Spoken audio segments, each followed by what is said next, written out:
listahan ng top 15 most affordable cities sa Canada ng Royal LePage, walang nakapasok na kahit isang syudad mula sa British Columbia. Bagay na hindi na ikinagulat ng mga nakatira dito. Mahal dito sa Vancouver, pero dito na ako, dito na ako talaga, nung dumating ako hanggang ngayon, dito na. Tsaka ang rental ngayon masyadong mataas. Pinaka-affordable sa listahan ang Thunder Bay, Ontario, kung saan mga $300,000 ang average presyo ng mga bahay.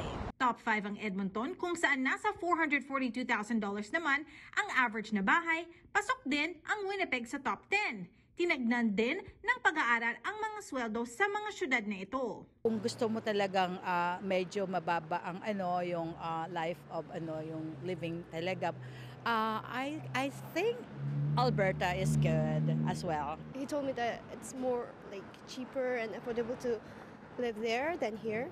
So, Where?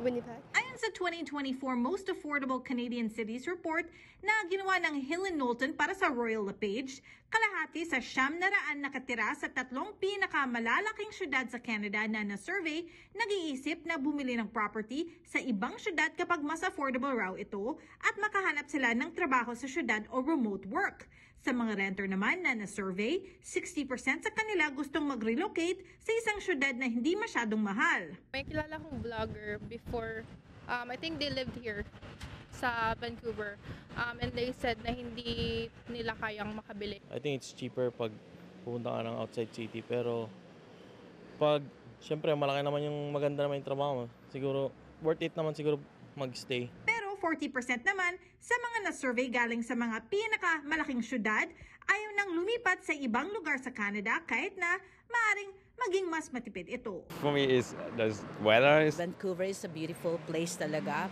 Parang nasa border kami ng we're close to US. I've been here for almost 30 years and I love it. Teresa Barrera, Omni News, Vancouver.